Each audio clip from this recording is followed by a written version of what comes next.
So, Tesla's most controversial event, arguably ever. Before I jump in, apologies for this video being days late. If you missed it, Ashley and I evacuated for Hurricane Milton, so the past 10 days or so have been quite chaotic, so thank you for being patient. And no worries, I plan to get everybody back up to speed with the news starting tomorrow as well. I know people are coming here in three broad camps: those that are pumped for the long-term future of Tesla, those that are quite upset and disappointed with Tesla, and the rest who are somewhere in between. My goal really is not to change anyone's mind. That's not usually the aim of this channel anyway. Typically it's just to inform everyone of the latest happenings, and then for event reviews, it's really just to share my honest opinions and what I'm thinking and feeling personally, while of course simultaneously trying to be valuable to all of you. I gotta be honest, when the stream ended abruptly, I did say, oh no. I was hoping for at least another 30 to 45 minutes of demos or explanations. I think as a group hungry for data and to see behind Tesla's curtain, that's to be expected and fair. Plus, there was a medical emergency before the event that delayed it, so maybe they were on a timeline. I'm not trying to argue that, just something to be aware of. A quick aside, at the beginning of the stream when Elon got in the Cybercab and they had the music playing, I was thinking, oh boy, this is going to be the most epic product unveil of all time. I did really have a visceral reaction for that, and also when they pulled up the Rebovin,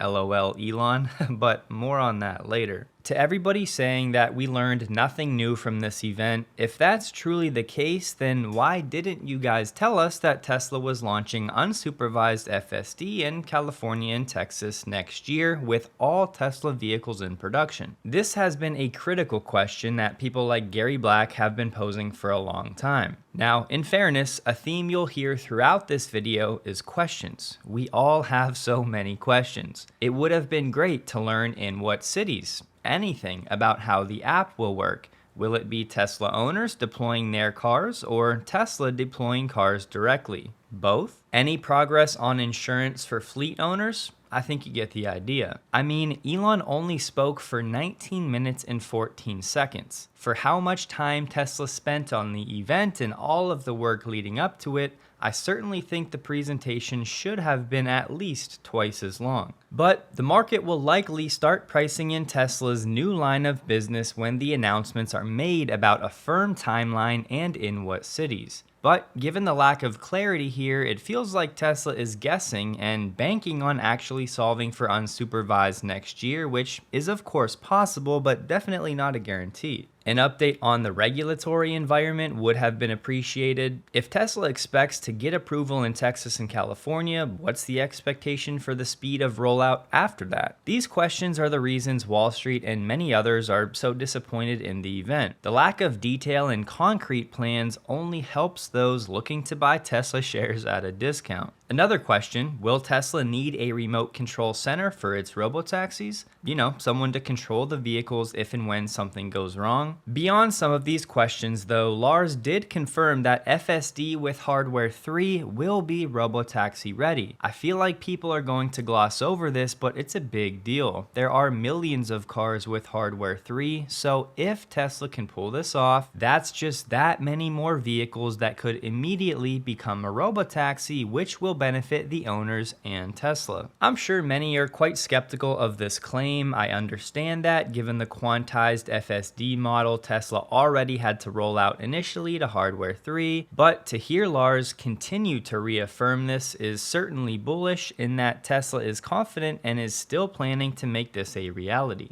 Moving to the Cybercab. I love the design. If you've been watching, you will have heard me say one of the bigger risks was Tesla doing something crazy for the design of this vehicle that needs to have mass market appeal, and I think this design nails that. It's futuristic, but not polarizing. Clearly, most of the design choices are optimized for low-cost manufacturing, like no rear window and framed windows, which will hopefully make these quieter inside. The exterior panels are not made of stainless steel despite the looks. The mass and the cost of stainless steel is not ideal for a high-efficiency robotaxi. A lead engineer for the Cybercab hinted that whatever Tesla is using for the Cybercab, it does not mean painting the exterior. The word was it had stealth titanium color wraps, possibly on carbon fiber, but by the time this goes into production, the materials could certainly change. The engineer also said the seats do indeed recline, which was a concern of mine, especially for sleeping. In their standard position, they are more reclined than usual, but it sounds like they will go back even further, which I think is a big deal, and they do look quite comfortable. It should have the biggest screen yet for a Tesla at 20.5 inches, up from 18.5 on the Cybertruck and only 15 on the 3Y. There are only 3 interior buttons, 2 window switches, and the dome light switch. Everything else is on the screen or voice commands. The butterfly doors should make entry and exit easy, and they close when the seatbelt is fastened or there's an option in the UI. But not just that, this door style should allow the cleaning robots to get inside the car much easier as well. On that front, is Tesla making these robots in-house or sourcing them? Where will Tesla's first cleaning hub be? Just so many things Tesla could have elaborated on. And I want to be clear, nobody knows the range or the battery pack specs for sure, but Top Gear talked to some Tesla engineers and they're saying it'll be around a 40 kilowatt hour pack, 200 miles of range, and efficiency of 5.5 miles per kilowatt hour. And given that Tesla is now hiring for a senior cell materials engineer for an LFP cathode, perhaps Tesla is looking to make a 4680 LFP after all. This would lend more credibility to that information report we shared a few weeks back. Perhaps one of my biggest questions is around induction charging, not just the efficiency of it, but the fact Elon said the Cybercab will not have a charge port. So let's say I want to own one of these and go on a road trip.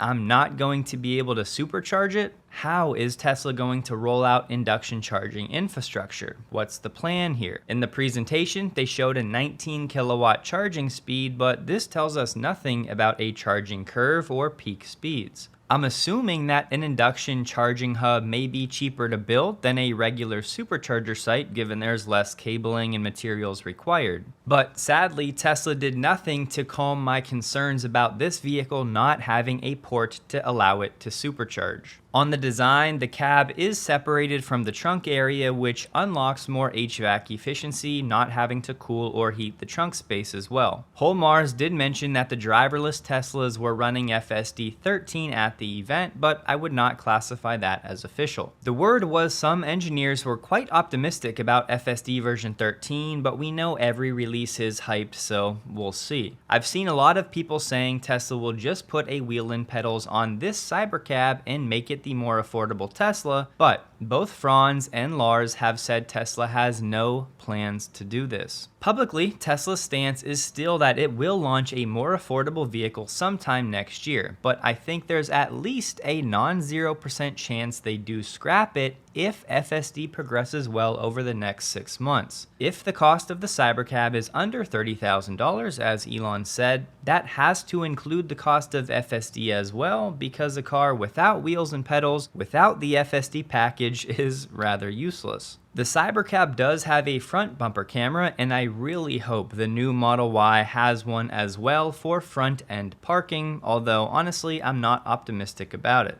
When it comes to the trunk design of the Cybercab, the hatchback style is great, creating a massive opening, but it's just hard to tell how much full-sized luggage is going to fit in here given the massive size of the wheel wells, since the back of the vehicle is low to the ground and has quite a taper for aero efficiency. Again, I think a demonstration of putting some full-sized luggage or some golf clubs to let people know how big the trunk actually is would have been awesome to spend some time on. And somehow, whether or not there's a frunk in this vehicle is still a mystery. Interestingly, the front wheels were 18 inches and the rear wheels were 21, which is part of why the wheel wells in the trunk are so large. An explanation of why Tesla landed on that mixed fit wheel set would have been nice as well. What I think is one of the biggest news items is the fact that this vehicle will be available for consumers to purchase, so it won't just be Tesla deploying them directly. I, for one, am highly interested in owning a small fleet of them, not just for money, but to spread the Tesla and autonomous message in my area, so I was very pleased to hear this. But again, still plenty of questions like how the revenue will be split between the owners and Tesla. The production timeline sounded pretty iffy, but before 2027 is the word for now. Just don't forget, Apple spent $10 billion on its autonomous project over years and effectively has nothing to show for it. Waymo may be operating driverless rides, but you can't go and buy one for yourself, and as we all know, their path to scaling and profitability is far murkier than Tesla's. And if over time the Cybercab cost is around 40 cents per mile, which that number includes taxes and everything else, as Elon said, Waymo and Cruise and others are going to have a very difficult, if not impossible time competing at that price point. And I know Elon talked about the Amazon Web Services opportunity and over-speccing AI 5, but it's going to take us into the 2030s before Tesla gets anywhere close to a 100 million vehicle fleet. So in my opinion, that's still a back burner moonshot rather than something that will move the needle in the next few years. Shifting to Optimus, I'm not going to spend as much time here because we just don't know where Tesla's progress really lies. We know Optimus was being assisted by humans via teleoperation, but to what degree remains the question. I totally understand Elon was trying to paint a picture of the future, so that's why the bots were teleoperated. But for me, I'd rather just see exactly where they are with actual progress in making them autonomous. But in fairness, Elon literally said during the presentation, if you could look into a crystal ball and be in the future now, that's what we want. So this event was clearly meant to give us a glimpse into that future and that reality, not to lay out a detailed roadmap of how it's going to happen, which again is why many people are disappointed. And look, honestly, I would rather have the latter too, just like many of you, but it clearly was not Tesla's objective. And we're also left wondering if the clips Tesla showed in the presentation of Optimus were also being teleoperated or they learned those behaviors from video. I've heard the narrative out there that Tesla could have a business line teleoperating Optimus, and sure, there are some use cases for this technology, but this is not Tesla's end game with this project. I think teleoperation will mostly just be a tool that Tesla uses to help Optimus become autonomous. Tesla building a teleoperation business feels akin to Tesla using LiDAR. However, let's be real here. What other robotics company has shown a display of 20 plus humanoids interacting with a group of people in real time? Even given the human assistance, it's still a pretty impressive feat and not something that should be completely written off. But if Optimus is really going to be a general purpose robot that people can own, the dexterity is going to need to be much improved from what we saw at We Robot. Simple tasks like picking up bags and operating the beer tap looked quite clunky. However, they did have a display of the new hand, which goes up to the forearm with 22 degrees of freedom, and that looks much closer to what Optimus will need from a hardware perspective. But likely the hardest challenge with Optimus is going to be the AI, aka the software problem, and from that angle, we're still mostly in the dark. And for the Robovan. The Robovan. The Robovan is, we're going to make this, and it's going to look like that.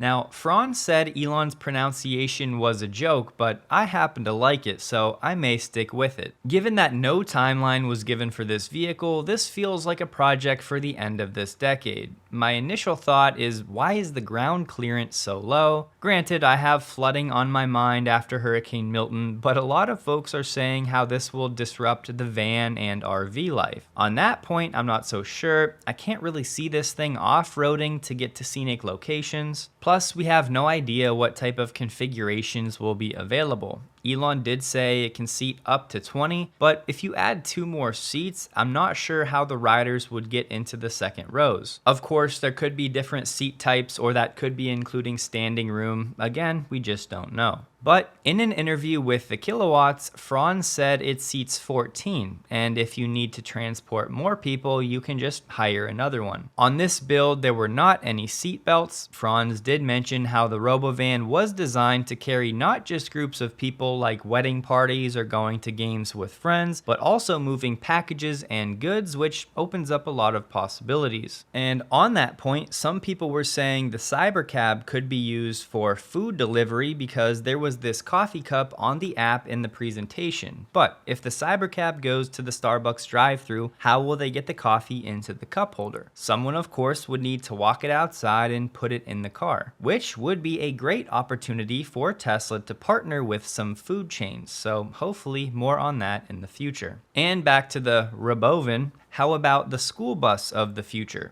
Tesla did not specify if people will be able to buy these, and while it may not be a popular option for the average consumer, the fleet owner business model could make sense here as well, and of course the commercial opportunity is massive. There are some frunks, if you will, on this vehicle, storage for luggage and other items on each end of the van. And despite the van seeming like a product that's far off into the future, on X, Elon did just say that there's even more to come. So if you take a look around, the reporting on the event and even the discourse on X, the doubters and haters of Tesla has seemingly hit an all-time high. I knew right after the event Wall Street would not like it, but the truth is that sentiment spread far beyond just Wall Street and the media. So many people thinking that Tesla will never solve autonomy and that Optimus, Cybercab, and the RoboVan are impossible, and that this event was just one giant distraction from the progress that Tesla is not making. So here's a quick, cool related story. From a SpaceX employee. The absolute worst thing that someone can do at SpaceX is inform Elon that what he's asking is impossible. An employee could be telling Elon there's no way to get the cost on something like that actuator down to where he wants it, or that there's simply not enough time to build a part by Elon's deadline. Elon will say, fine, you're off the project, and I am now the CEO of this project. I'll do your job and be CEO of two companies at the same time. I will deliver it. What's crazy is that Elon actually does it. Every time he's fired someone and taken their job, he's delivered on whatever the project was. So I thought that story that was shared was pretty cool, and the truth is there's a large group of people that feels like they're stuck waiting for Tesla to do the impossible. And therein lies the problem for many. We're still in this waiting game for Tesla's main projects to actually generate revenue and profit growth for the company. And honestly, I totally understand why shareholders are getting restless, and even as a consumer, there's so much uncertainty around vehicle launches. Will Tesla actually have a more affordable vehicle next year? Of course, Tesla wants to avoid the Osborne effect, but it's not like a more affordable vehicle is some big secret. It's been public information for a while. And Elon and Tesla like to say that they don't care about the stock in the short term, but if that's really the case, then they should just be clear on the timing of the next vehicle so consumers can plan accordingly. Add in the uncertainty with tax credits and it becomes a quagmire. Plus, people now know that they can buy the Cybercab hopefully in 2026, so some people will definitely be waiting for that as well. But as has been the case for years now, and as Elon has reiterated numerous times, if you don't think Tesla will solve for autonomy, you should not be invested in the company. Elon could not be more clear about how he wants Tesla to be perceived and valued as a full-blown autonomous robotics and energy company. Some out there were calling this event the announcement of a massive pivot for Tesla, but the way I see it, this has already been in the works for years. This really isn't a new way forward, it's just the announcement of the direction that the company has already been going. The days of focusing on Tesla delivery figures have taken a back seat, and Elon is quite literally betting the company on this autonomous robotic future. Despite disappointment in the short term and the lack of detail, you also have to at least consider the upside scenarios here, especially after Elon and SpaceX made history on Sunday. Now it's true, self-driving has far more unknowns and variables than catching a giant rocket with chopsticks, but the narrative was the same. That being that Starship would be a failure. It would never work, let alone on the first try. And guess what? Here we are, Elon and his team found a way to make the impossible merely late yet again. And sadly, it's also just going to be the new normal going forward that the level of hate for Elon and Tesla will grow. This is natural as their popularity grows and they become more mainstream, but a portion of it is just people who are ruled by emotions and are frustrated that Elon is ragging on their preferred political candidate. But ultimately, that will all end up as noise as long as Tesla can actually solve for FSD. And if they pull that off, they should be on the fast track to solving for a generalized humanoid as well. And look, for my short-term investors, if Tesla does come out with a more affordable vehicle in 2025, that could serve as a perfect bridge to this future Tesla is creating for us that will definitely take a few years. So if we get that roughly $25,000 Tesla with a wheel and pedals next year, paired with unsupervised autonomy in a few cities, and hopefully quickly scaling from there, we may be entering a multi-year bull run after years of stock consolidation. As always, the macro will drive the story first and foremost, but focusing on what Tesla can control, we may return to sales growth and a repricing of Tesla as an autonomous provider if they start charging for driverless rides. Tesla has already proven it can manufacture millions of profitable EVs each year, and a lot of that fleet will be robotaxi ready. If the Cybercab goes into production in 2026, I think there's a real chance we see a historic stock run for Tesla through the end of this decade.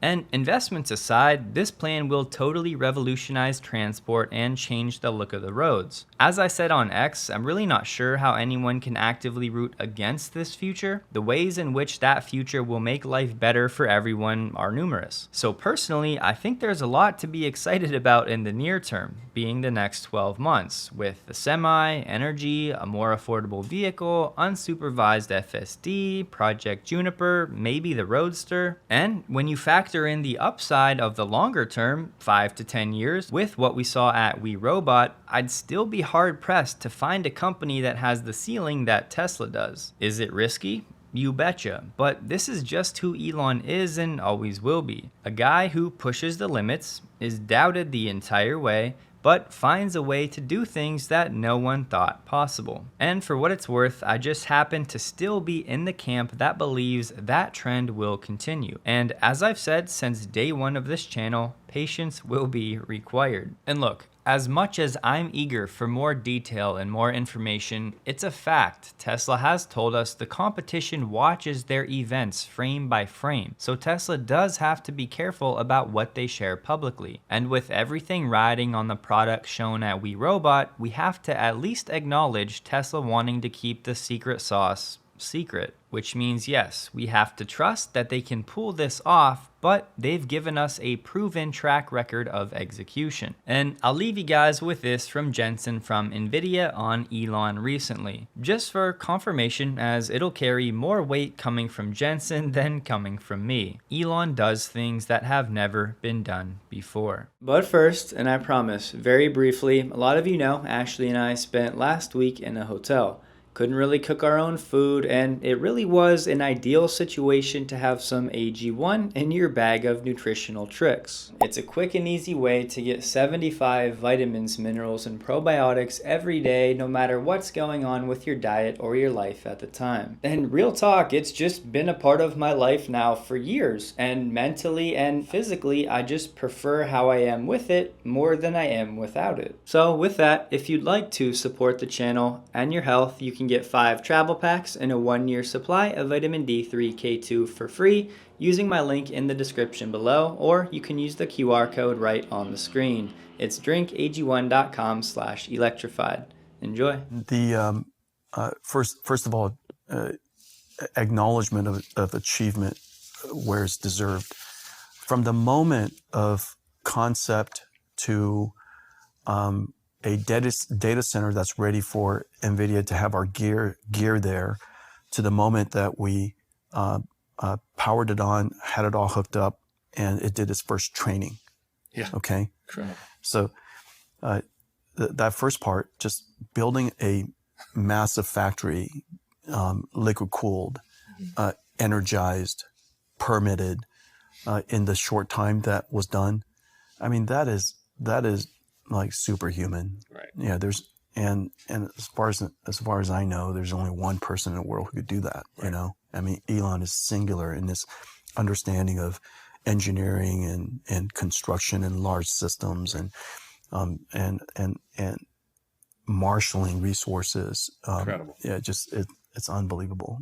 And of course, then his engineering team is extraordinary. I mean, the software team's great, the networking team's great, the infrastructure team is great. You know, Elon understands this deeply.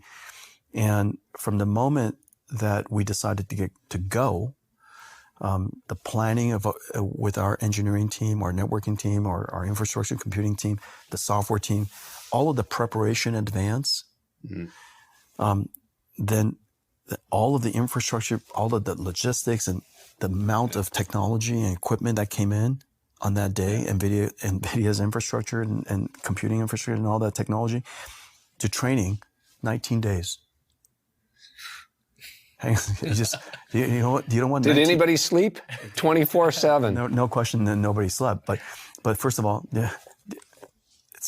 19 days is incredible. Mm-hmm. But it's also kind of nice to just take a step back and do you know how many days 19 days is? It's just a couple of weeks. Yeah. Right. And the mountain of technology, if you were to see it, is unbelievable. All of the wiring and the networking and, you know, networking NVIDIA gear is very different than networking hyperscale data centers. Right. Okay. The number of wires that goes in one node, the back of a computer is all wires. And just getting this mountain of technology integrated and all the software, incredible. Right. Yeah. So I think what Elon and the X team did, and I'm really appreciative that he acknowledges the engineering work that we did with him and the planning work and all that stuff. But what they achieved is singular, never been done before. Just to put in perspective, 100,000 GPUs. That's, you know, easily the fastest supercomputer on the planet. That's one cluster. A supercomputer that you would build would take normally 3 years to plan. Right. And then they deliver the equipment, and it takes 1 year to get it all working. Yes. We're talking about 19 days. Wow.